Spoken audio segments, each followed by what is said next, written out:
Good morning sa inyong lahat. Ngayon po ay Friday, August 7, 2025. 6:49 na po. Pero makanina nakabiyahe na ako eh.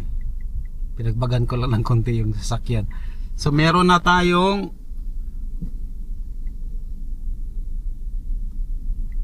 earnings na 929.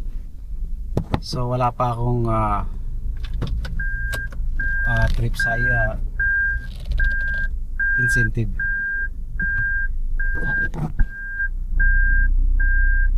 Nagpagas ako dito sa sa Sea Oil. Unang biyahe ko kanina ay 3:47.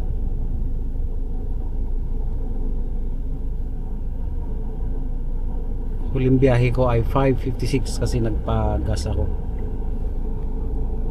Okay.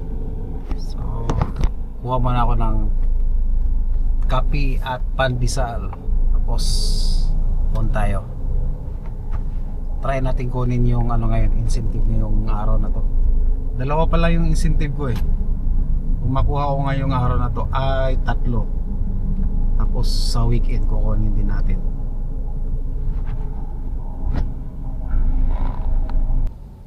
Nandito nga tayo ngayon sa may E. Rodriguez Avenue. 50 meters, turn left onto Latimer Street.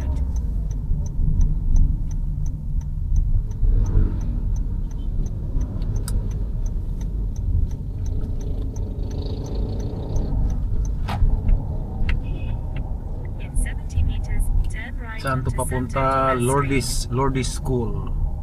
Pangalawang pasayro natin sa incentives. Meron tayo sa may St.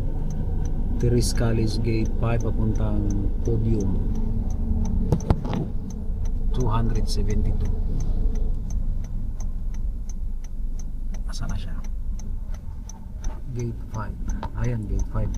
Ito sa may The West End, Ortigas. Tapos meron tayong pick up sa Twin Oak Place 2 papuntang Terminal 1.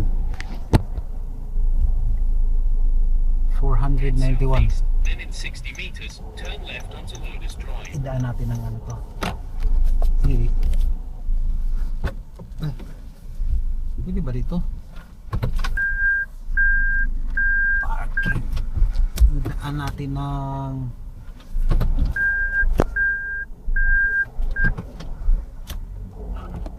Skyway to. Ito na yung Twin Oak Place sa kaliwa natin. In 90 meters, keep right at the Ito siya Show Ortigas. Kakadrop lang natin dito sa may Terminal 1. Alas 9:17 na po. 5 pa lang yung 5 pa lang yung ating may nakuha tayong isa. Terminal 2 to arrivals.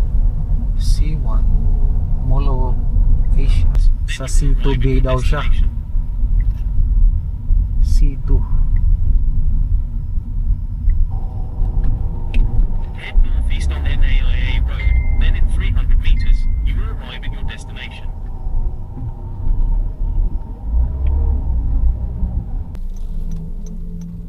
And drop off lang natin dito sa may SM Travelers Lounge. Pwede silang mag-iwan ng bag dito sa taas, dito sa SM Hypermarket. Leaving in 2 minutes at 9:48 a.m. This route is toll free. 5 na. Walang pa, sana may isa pa, may time pa eh. Sayang, para maka-6.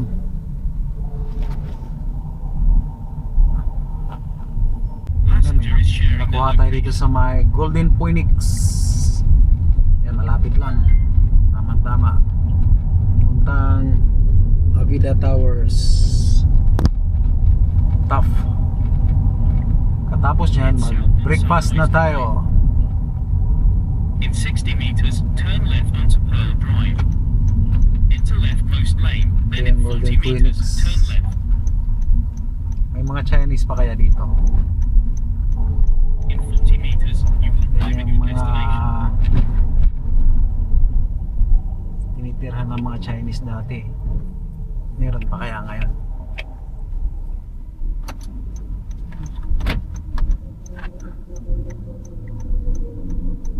Ay, mga Pilipino na yung mga nakatira. Wala na talagang Chinese.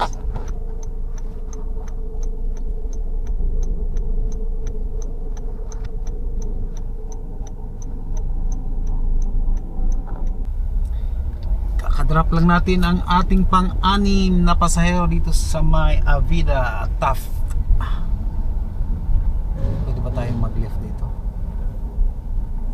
Pedestrian. Pwede tayo. Sa kabila tayo mag-left. Masita tayo.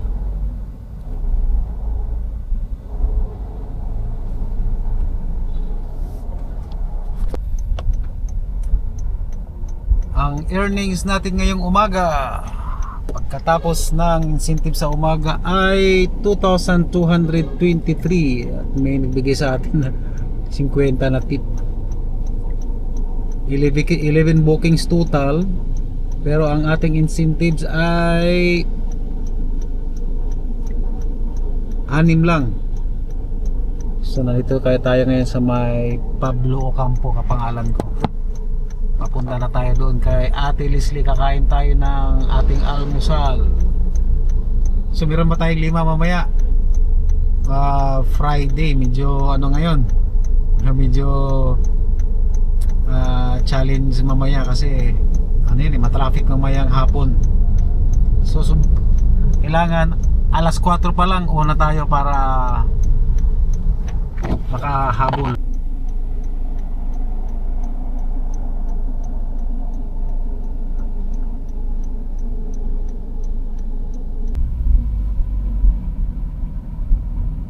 Continue straight at the first traffic light. Then, at the second traffic light, turn right. Kakadrop lang natin sa may SM Aura, tapos merong may nakuha tayo dito sa may dito lang banda opposite ng office tower ng SM Aura, Korean Visa Application Center to dito pala, Kingsbridge Residence. Good afternoon na. Okay na. Kingsbridge. Alas 2:30 pa lang, pero yung papunta na yan sa E. Rodriguez, matraffic yan. Iwasan nyo yan. Payoton kami dito eh. Sa Juan Ayala pa dapat siya bababa eh. Kaso lang nagbago yung kanilang meeting place dito sa may Triangle, Ayala Triangle Atrium. Tapos yung ating may isang ano, booking sa Juan Ayala kasi doon tayo dapat nakaano eh, back to back dapat yung booking eh. So babiyahin na lang tayo, malapit lang naman yung ano, Juan Ayala. So nagbigay din siya ng tip. Yan ang maganda. Tayo dito.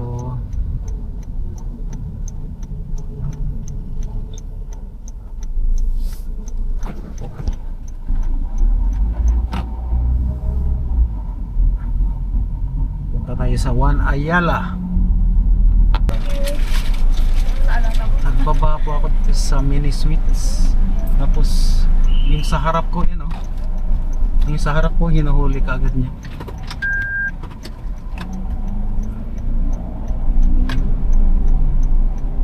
Yan, oh. Kita niyo? Hinuhuli niya yung sa harap ko. Bawal mag ano dyan, baba lang. Yung sa Mini Suites Makati, kababa ka sa unahan ko. Naghantay pa siya eh, so hindi pwedeng maghantay ng matagal doon. Drop lang, tapos minsan yung mga pasahero doon matagal silang bumaba eh. Pag wala sila, ikot ka na lang. Pwede naman paikot-ikot dito eh. Huli ano yun, deputized na ano dito sa Makati yun. Pwede silang manghuli. Simpleng ganun lang, no? Mas makahuli pa. Wow, naman. Walang tigil ang booking dito sa Makati, malapitan lang. Mula nung alas 2:30. Tapos ngayon may susunduin, may pipick upin tayo sa may Rockwell. One Rockwell, papunta siya ng DLSU gate. Gate 1 South. So 287. So malamang kasi 3:45 na, lalagpas ng konti ng alas 4 kasi alas 4 incentive, kailangan natin makuha yung ano eh. Kailangan natin makuha yung lima pa yung kulang natin. Kailangan di tayo kukuha ng malayo. Sana so lang hindi natin sabay ngayon wala pa akong cancel ng araw na to. Pwede pa ako mag-cancel ng up to 2. Kailangan natin kunin yung sayang din yung incentive 400. Let's go. Poblacion. Oh, nako. Green Residence 2. Nandun na. Okay. Sige po. Papuntang I-U-turn pa kayo layo. Okay, Project 8 ma'am, no? Oo. Grabe ang traffic. Hindi ko na makukuha yung incentives. Yung kinuha ko to galing sa Green Archers Tough. Papunta dito sa may Baisa to eh. Sa Project 8, grabe ang traffic. Di ko na makukuha. Pwede pa sana 721. Pero malamang isa lang yung makukuha ko. Kailangan, 2 pa yung kailangan ko eh. So punta na lang muna ako sa may Project 8. Kakain muna ako ng doon, hapunan. Pero nakaano na tayo, 4,483. Yan nga lang, hindi ko nakukuha yung hindi ko nakukuha yung incentives. Nakailang na ba? Sayang 2 pa siyam. Hindi ko sana kukunin to para sabi ko ang kasi pagka hindi mo kukunin kasi yung sabi ko kukunin ko na lang, ganun din naman. Pagka i-cancel mo, bibigyan ka ulit ng pangit. So ganun din. So sa tingin ko yun na lang po. Maraming salamat po. Ingat po kayo. Bye bye. Malapit na ako sa amin.